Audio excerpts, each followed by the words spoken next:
នៅក្នុងវីដេអូនេះខ្ញុំសូមធ្វើការបកស្រាយជូនបងប្អូនទាំងអស់គ្នាបើសិនជាបងប្អូនយើងមានការយល់ឃើញដូចអ្វីដែលខ្ញុំនឹងរៀបរាប់បន្តិចទៀតនេះអើយអាណិតគ្នានេះវាថ្មីចេះហ្មងនេះអត់ចង់ឃើញទេមែនតាសូមឲ្យស្ងប់ឲ្យស្ងាត់ទៅឥឡូវមើលថ្មីចេះថ្ងៃទី21នេះនៅឈៀងម៉ៅកើតហេតុនៅប្រទេសថៃនៅទីក្រុងបាងកកប្រទេសថៃបងប្អូនគិតមើលថាតើព្យុះនឹងវាខ្លាំងកម្រិតណាខ្ញុំបានទៅដល់ប្រទេសកម្ពុជាភ្លាមខ្ញុំឃើញបងប្អូនជាច្រើនបានសួរមកខ្ញុំព្រមទាំងក្រុមគ្រួសារខ្ញុំខ្លួនឯងផ្ទាល់តែម្ដងតើប្រទេសថៃនឹងយ៉ាងម៉េចយ៉ាងម៉ាហើយអញ្ចឹងណារលំ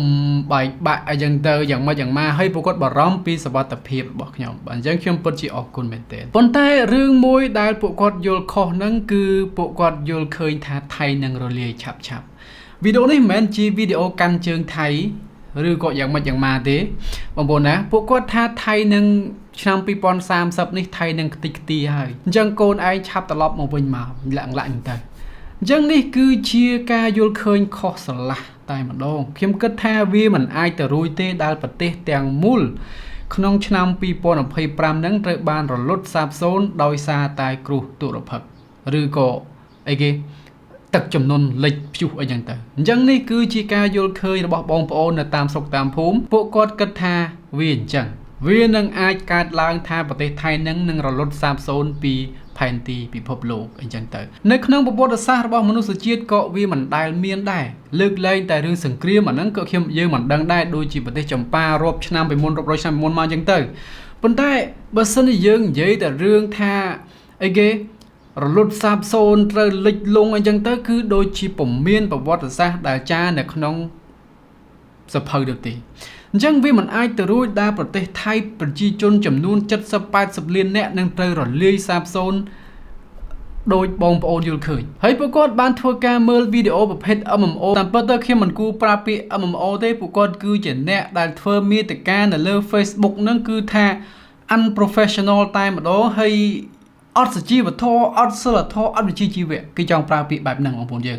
គឺសុទ្ធតែព្យាយាមចែកចម្លែកព័ត៌មានបែកស្លុយទាំងអស់ដើម្បី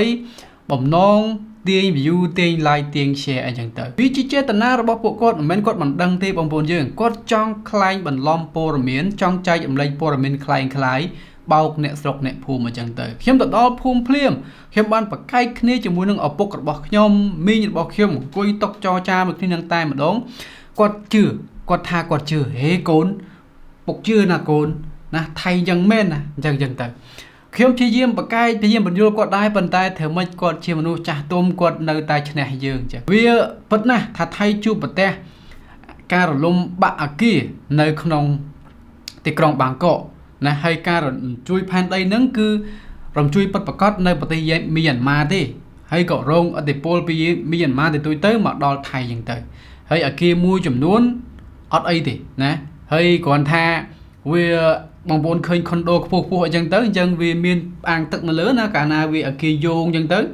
អគាររាប់សិបជាន់បងប្អូនយើងបាទអញ្ចឹងវាយល់ហើយអញ្ចឹងទឹកហ្នឹងក៏បែកស្ញាយចេញពីលើអគារមកហើយអញ្ចឹងទៅហើយអគារមួយដែលត្រូវបានបាក់រលំហ្នឹងគឺត្រូវបានគេសិក្សារួចទៅហើយបាទអញ្ចឹងក្រុមហ៊ុនហ្នឹងគឺសាងសង់អត់ស្តង់ដារទេដែកហ្នឹងក៏ដែកមិនល្អ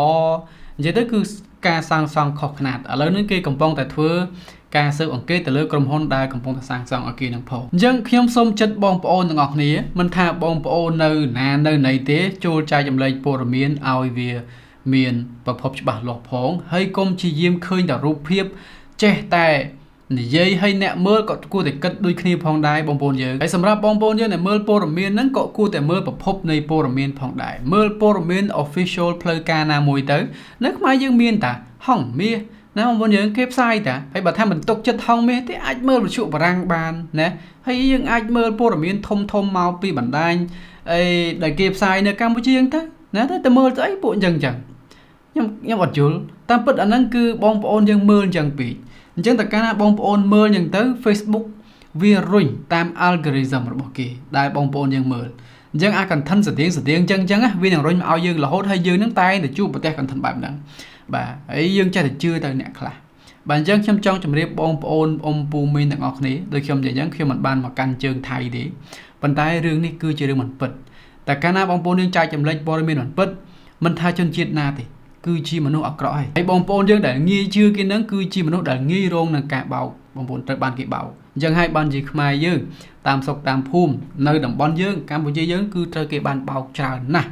បាទគេបោកជាលុយជាកាក់អញ្ចឹងទៅមកវិញអញ្ចឹងអីបងប្អូនយើងងាយស្រួលជឿគេពេកនោះអត់បានដឹងអត់បានសិក្សាច្បាស់លាស់នោះចេះតែជឿគេទៅ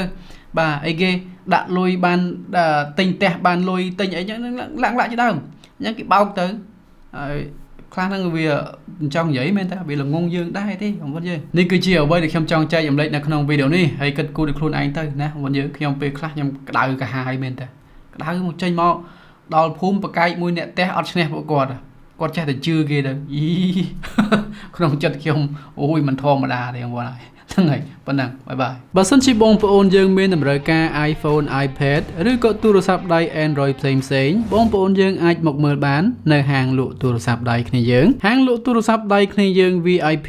ឬក៏ KY Store មានសេវាកម្មល្អមែនទែនតែម្ដងបងរំលោះវាយដូរទាំងមួយទឹកទាំងថ្មីហើយអីវ៉ាន់ក៏មានធានាល្អត្រឹមត្រូវចេញពីហាងផងដែរសម្រាប់បងប្អូនយើងមានតម្រូវការអាចតាក់ទងបានជាមួយនឹងហាងលក់ទូរស័ព្ទដៃគ្នាយើង VIP